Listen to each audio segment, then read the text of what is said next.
that you are sort of bringing whiskey into the modern era and making it more accessible to all, because it definitely, whiskey does, when you think about it, when I think about it, it definitely feels male. It definitely feels tough.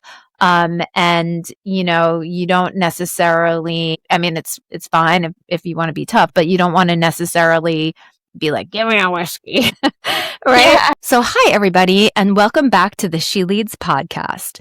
Today, I'm welcoming Anna Axster and Wendelin von Schroder, co-founders of Lodestar Whiskey, to our special show. These incredible women were recently featured in Forbes as 2 of 10 women changing the whiskey industry. They are cousins, and they've developed a love for whiskey during their travels while working in the music industry, but felt that existing brands didn't speak to them as female consumers. I'm sure that all of you can relate to things that are happening in the world that are not necessarily made for us. So I can't wait to dive into our conversation today with these incredible women that took their passion and turned it into a business. And I hope that through sharing their story, that you will be inspired to look at some of the things that you're passionate about and turn it into a business if that's something that's feasible for you. So welcome to the show, Anna and Wendelin. Thank you. Happy to be here. Yeah, thanks so much.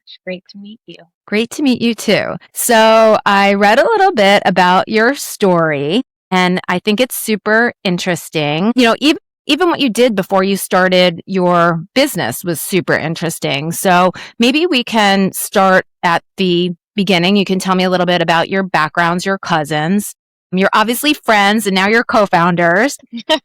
So I would love to just kind of hear about what your careers were like before, and then what was the thing that prompted you to say, hey, there is a need here, there's a problem that we'd like to solve, and we're going to do it. As you mentioned, we're cousins, we're family. We grew up in a big family, getting together and sharing long, delicious meals and good drinks was kind of always part of our DNA. And we both have a background in film, actually. And so we ended up working in entertainment, and then kind of ended up in the music industry. And for a little over 10 years, we worked together.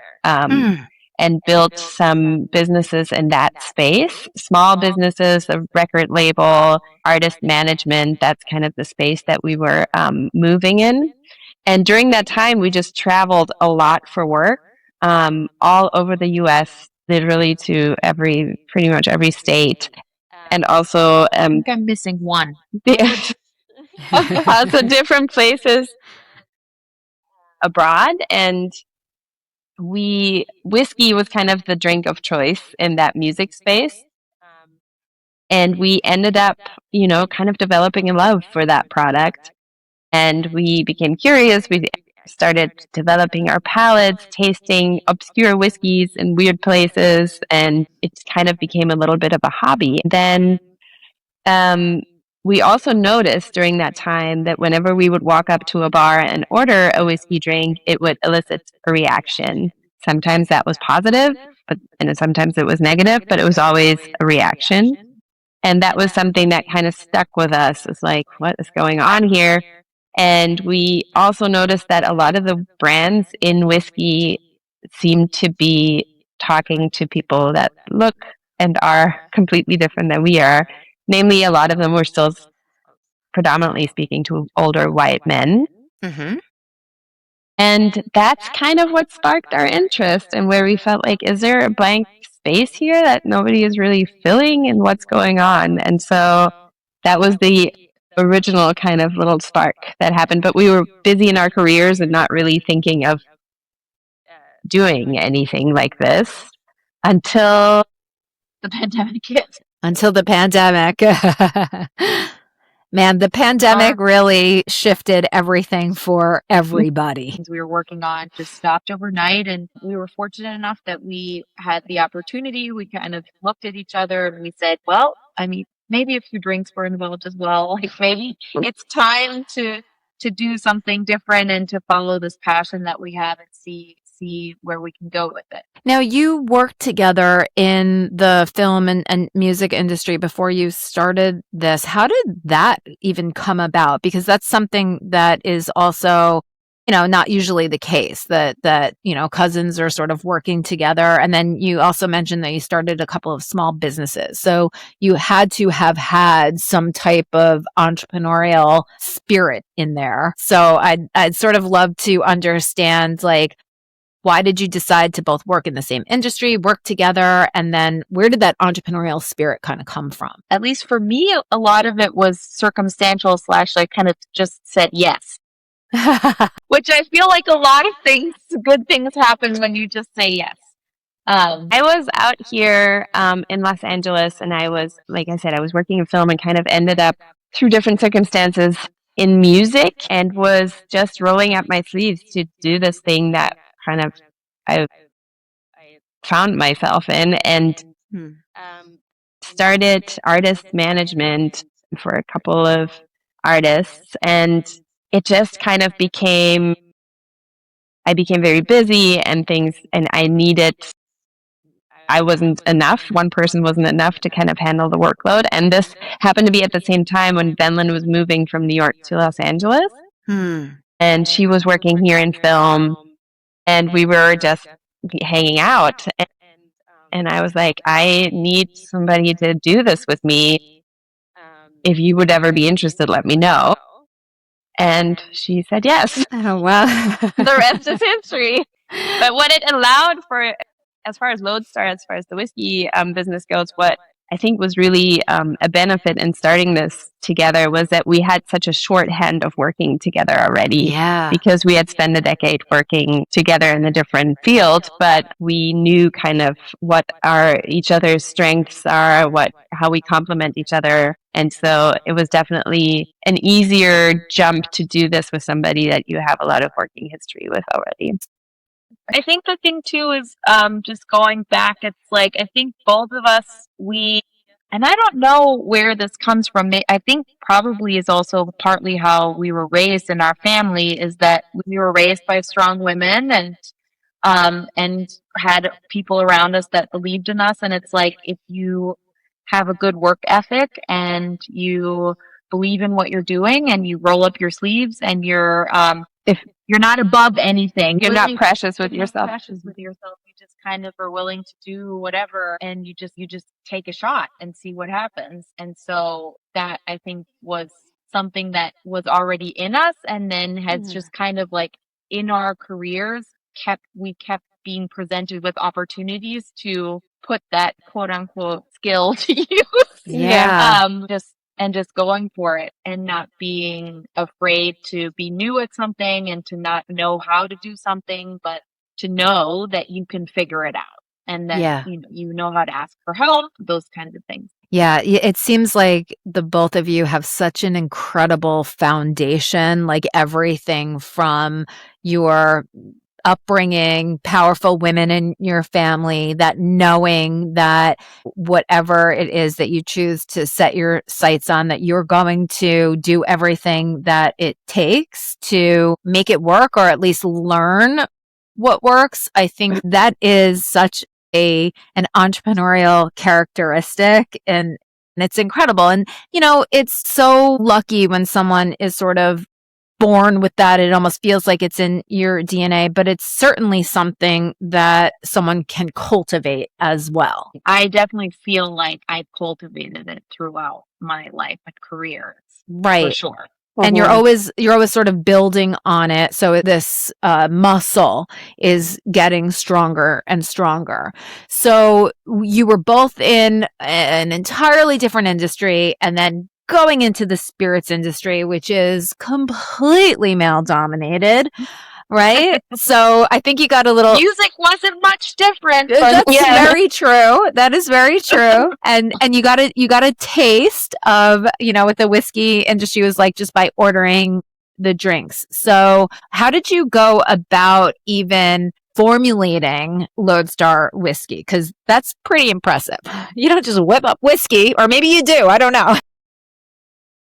Well, like Anna already said, we had spent all this time nursing our hobby of just tasting a lot of different whiskeys all over the country, all over the world. I think one of my favorite stories is that we found a couple somewhere out in Texas that were making whiskey in their backyard, and I emailed them and asked if we could stop by. They were wonderful. They're That's awesome. Swift whiskey, amazing whiskey.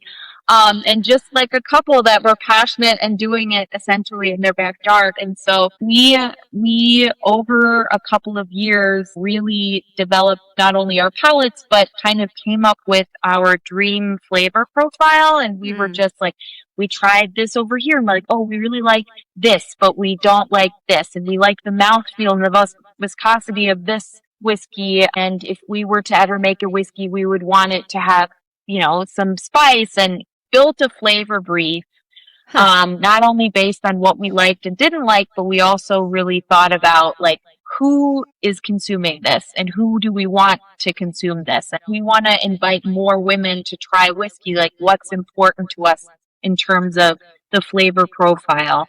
And so we took this consumer approach to building an ideal flavor brief.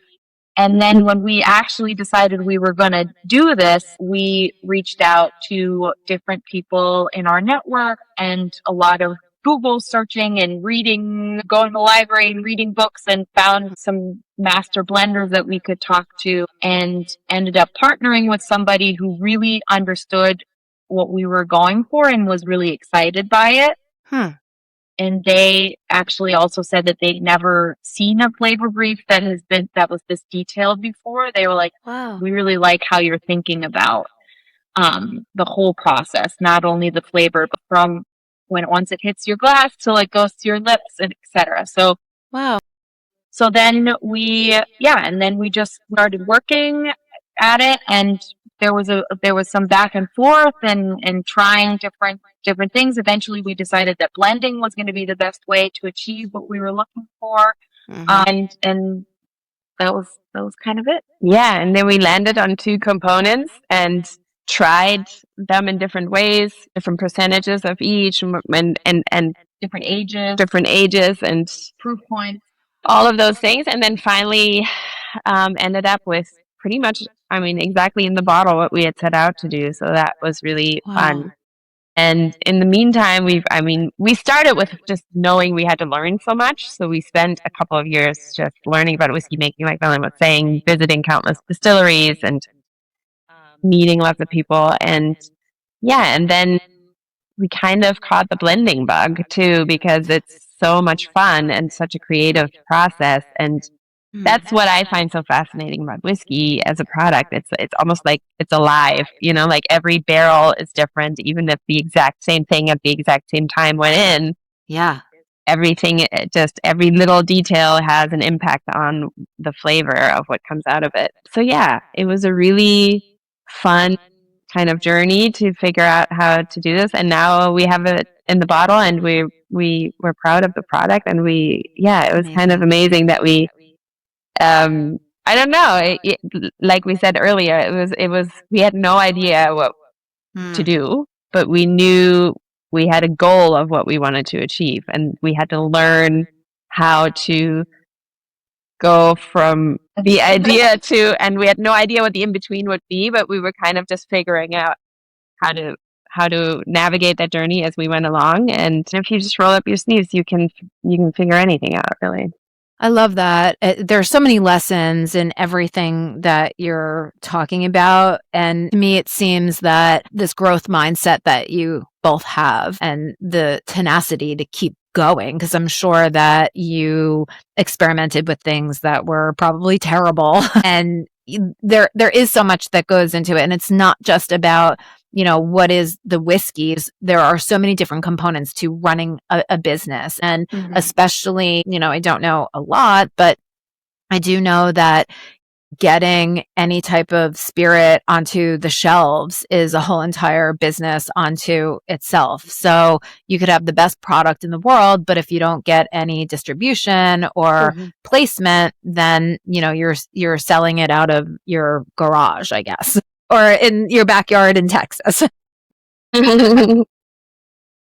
So how did that whole process work? You sort of formulated everything, got it all together, bottled it, all of that good stuff. How did you then sort of break into stores or shelves? We tried to meet as many people as we could, talk to as many people as we could. And so we talked to another female founder in the space, and she was so lovely and open. And she mentioned this VC called Distill Ventures.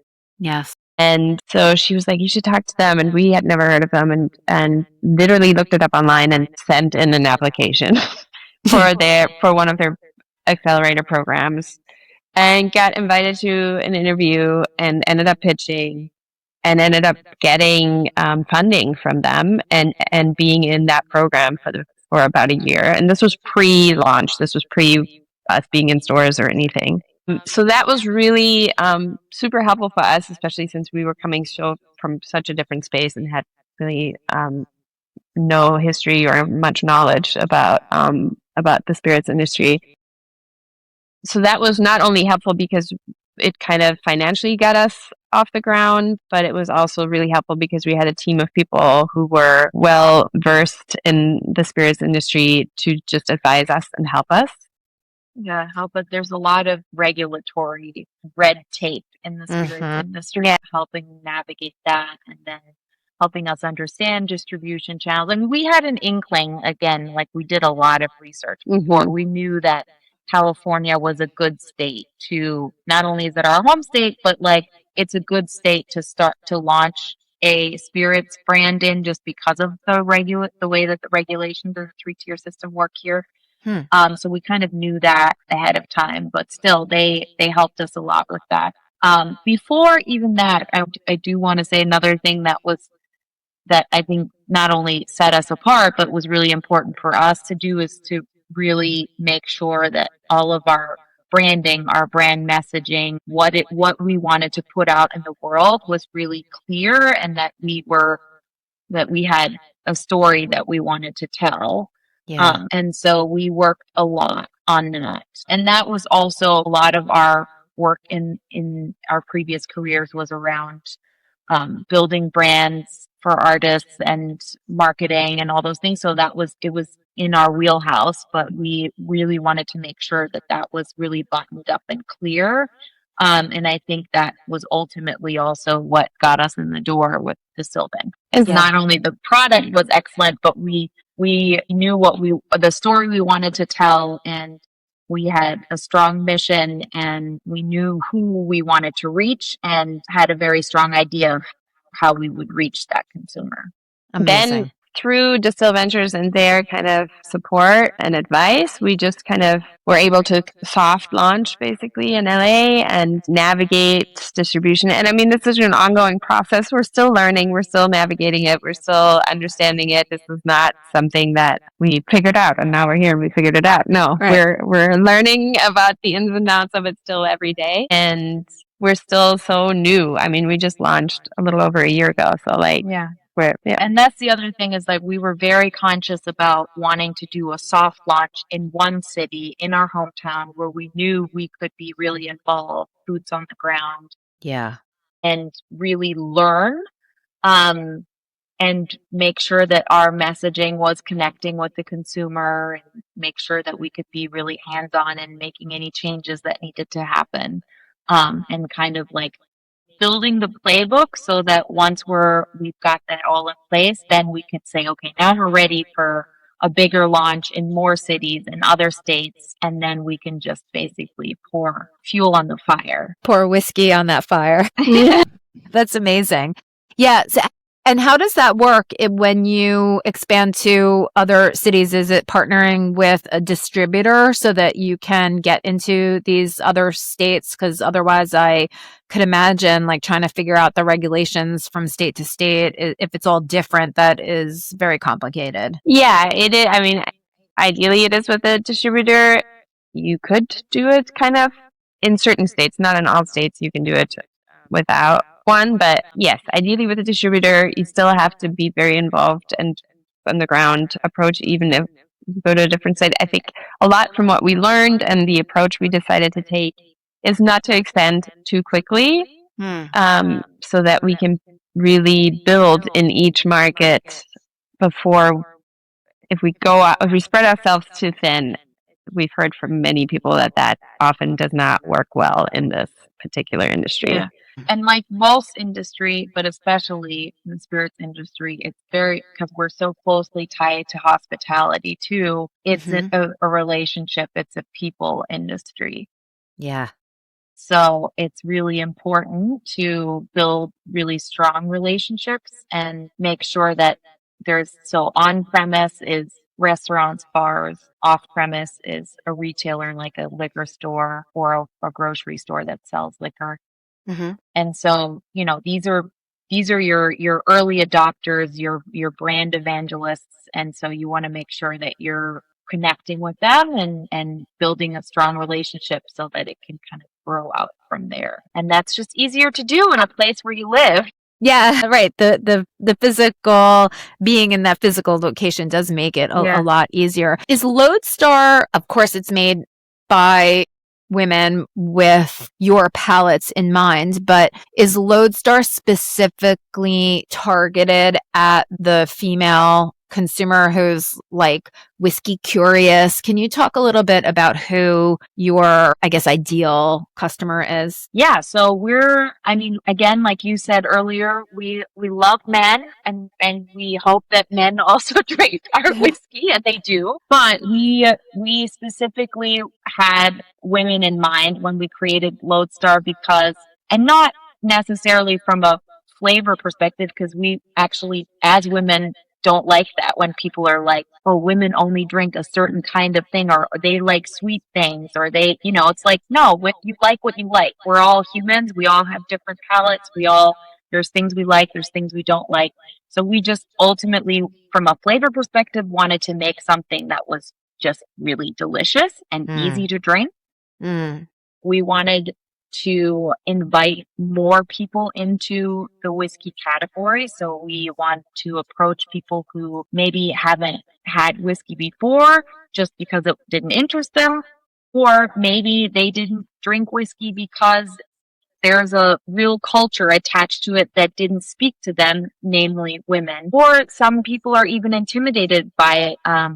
We were talking a lot about this too, that when we were younger, we felt that way about wine, for example. It's like you feel like you have to have a dictionary with you everywhere you go and understand all the terms and know where something is from and how, and while all of those things are wonderful to know, and the craft of making a wine or a spirit, especially whiskey, is so cool and worth learning about if that's something that interests you.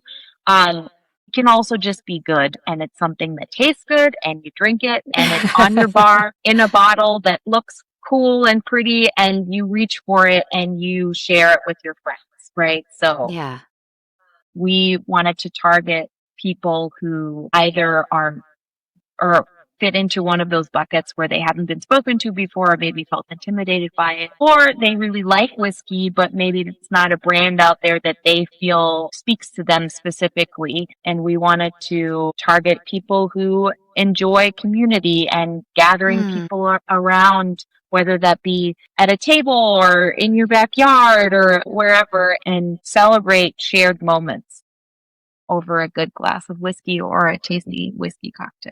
I will also add that in our decisions around the pack and how we wanted to brand Lodestar, it was very intentional that we didn't want to put something out there that is overly gendered. Yes. Because coming at it from a consumer perspective, that was not something that spoke to us. And there are some really great products out there that are, very much from an aesthetics point targeted towards more traditional ideas of the women, I guess, or the female gender. And we wanted to stay away from that. We felt like that was not what we were going for. We wanted it to be inclusive, and that means it also should include, however anybody identifies, and not basically be only targeted to one specific gender idea. So it was important to us in the branding as well to create something that appeals to women consumers but doesn't alienate men or anyone else, basically. Yeah, it really seems like what you're describing, that you are sort of bringing whiskey into the modern era and making it more accessible to all, because it definitely, whiskey does, when you think about it, when I think about it, it definitely feels male. It definitely feels tough. And you don't necessarily, I mean, it's fine if you want to be tough, but you don't want to necessarily be like, give me a whiskey. Right? Yeah, and it's like, however, if that's something that speaks to you, Then do it. that's great. Right. There's Yeah. so many brands out there that Yeah. will offer you exactly that, and many Right. of them are delicious. Sure. So like that exists, and that's great. But that's exactly what we felt like we were filling a gap there, where that Yes. it's something that feels inclusive, contemporary. Yes. Yeah. Yeah, that's a great word, I think, contemporary, because I was thinking like you're modernizing like what whiskey is. You're really opening it up and not swinging the pendulum to the side of the feminine, or like pink washing everything, because that doesn't work That doesn't either. work. That doesn't work. I think we're realizing that does not work either. And I just love it. I did take a look at your website, and I read a couple of the articles that were written about your whiskey. Just congratulations on launching this, on having an idea, bringing it to life, literally. But I also noticed that you have some really interesting whiskey cocktails that are also more contemporary. Can you talk a little bit about how that came about? Because it seems like that might even be another way in for people that might not consider whiskey. Absolutely. And that was very intentional as well. Like we were, as Wendelin was saying earlier, when we thought about initially about the flavor profile, so many things were important to us: mouthfeel, viscosity, color, obviously flavors. But part of the flavor profile we were going for was also, we always thought about different serve strategies. So we wanted it to be good, high quality, to where you can just taste it neat and enjoy it, or drink it on the rocks.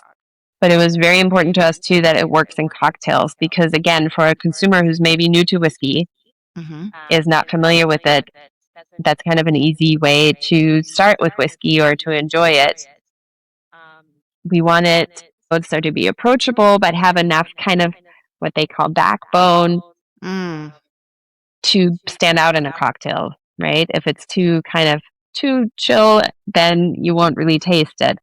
So it was all those things that were important to us when we first thought about what we want to put in the bottle. And then once we had it in the bottle, we just kind of, I guess some of the cocktail ideas were inspired by us, just by our backgrounds, how we grew up, of loving to cook and play around with flavors. And we wanted to create cocktails that were maybe not traditionally how people thought about whiskey. A lot of times when you say a whiskey cocktail, people think, oh, an old fashioned or a Manhattan, both of which are very spirit forward. So maybe not the easiest way for somebody who's new to the category to kind of try it. And we wanted to kind of challenge how people think when to consume whiskey as well, because a lot of people think, oh, it's a winter drink and you sit by a fire and sip on it, or you have it in an old fashioned. So we were like, let's come up with some ideas that are maybe more refreshing, maybe more of a summer cocktail. We ended up creating a spritz with one of our accounts for like an Easter or Mother's Day thing or something. And so, yeah, a lot of those thoughts went into it, and that's how some of those cocktails were created. So there's like a mango one on there, or there's an iced tea that has like a smoky black tea in it and basically drinks like an Arnold Palmer with whiskey in it. And a lot of those kind of more refreshing ones we do a lot of events, and those are just total crowd pleasers. And we love getting this feedback, which we get every time. Like, oh no, I don't drink whiskey, or not for me. And then it's like, well, just try a little bit of the cocktail. And then they try it and they're like, oh my God, this is Give me another. really delicious. Yeah. It's very interesting because, again, this is part of the image of whiskey, which is informed also by the process of making whiskey, which it takes time, and distilling whiskey is an art and all that stuff. is that people, it's, at least in my mind, one of the very few spirits that people expect that you would drink neat or Yeah. on the rocks. It's Yes. like, whereas, and people are like, oh, I don't like that. And I'm like, I always ask, do you drink any other spirits just by himself? Do you drink tequila by itself? Do you drink rum by itself or gin? And they're like, no. And then I'm like, okay, well then try it in the cocktail because, you're drinking it with mixers. And so you shouldn't try any spirit on its own. And you don't have to drink it on its own to enjoy it. Yeah. A word So that good. kept coming up for us over and over was unstuffy. Like we wanted to create something that was high quality and delicious and can be enjoyed by somebody who knows a lot about whiskey, but it doesn't have to be complicated. It can just be tasty. Yeah. And it can have all the complexity, but it doesn't need to be complicated, which I absolutely love. I feel like your story and just like you're talking about the art of distilling and the thoughtfulness that you've put into everything from the formulation to the brand to how you're working together and how you're approaching it in this very methodical and thoughtful way is very much a master class in really how to almost start a business, right? Especially being so close to customers, getting out there, seeing what they are enjoying, if there is anything that they are turned off by, probing and asking why. And it all sounds so amazing and that you've done everything right. And I just want to ask for, the audience, were there any challenging points along the way? Not just, we had to do a lot of research and understand, but did you actually run into any roadblocks at all? I mean, obviously, I feel like there's challenging points every day. There's definitely been challenges. One that always comes to mind was licensing specifically for spirits. You just have to have a lot of tenacity to get through that process, and especially when you don't really know, when you're new to it. Like there were so many things that we didn't know, and we're like, we're just gonna cross this box because we don't know what else, and kind of hoping for the best and hoping that maybe we can talk to somebody on the phone who might be able to explain it to us. Like that was a long and drawn out process that was tedious and I think kind of a barrier a little bit because it was a lot to deal with. But again, if you have the tenacity and you just kind of don't give up, you get through it, obviously. We're now at a point where we need to fundraise again, and that is, that's always a challenge. I feel like that's, especially as women, that is always a challenge. Yeah. And obviously, and this is part of what drives me anyway, and it could be really in any space. We happen to be in the whiskey space, but as you mentioned earlier, just to be women who, went out to create their own business and to be in the world doing that every day and continuing that and running up against the challenge that so very little of startup funding goes to women, and just trying to be part of hopefully that changing over, in our lifetimes, hopefully still. Yeah. And, there definitely are more and more resources, and there are many more people that are recognizing all of the qualities that you're both talking about. Like those are the qualities that lead to successful businesses that last over the long term. And I think that hopefully some of these funding sources are realizing that. And not only that, there are many women that are starting to get into the financing world. So I think it's for all of us, it's a matter of also finding out where those resources are as well, and networking. And I see that is how you got to where you are, in addition to everything else, being so thoughtful, particular about what it is that you want, but also building these relationships. And all of that is extremely exhausting. So I give you, it's exhausting. So I give you a lot of props for continuing. And I'm just really excited. I mean, I don't think that you're in New York yet, but when you are, please come by. We would love to. I just wanted to say thank you so much for sharing your story with me and with the entire She Leads podcast audience. I hope that anybody who's listening in can listen to all of the points that Wendelin and Anna shared about every aspect that they thought about when, conceptualizing, launching, and continuing to grow their business. So thank you so much for your insight. Thank you so much for creating this amazing product, and I cannot wait to taste it. Thank you. Thank you so much. I wanted to just mention that while we are only available in stores here in LA and kind of surrounding areas, we do ship to most states in the United States. So if people did want to pick up a bottle, they can head to our website and we will ship it to you. That is amazing. So can you just share with everybody your Instagram and your website so that they can listen to this episode and go buy themselves a case of Lodestar? It's lodestarwhiskey.com. So Lodestar is LODE star and then whiskey.com. Whiskey with an E. Yeah. People spell whiskey Love it. differently too. Love it. Love it. Our And we'll put Instagram handle is the same as Lodestar Whiskey. Okay, great. And we'll put all of that in the show notes. And again, thank you so much for sharing with us here today. Thank you.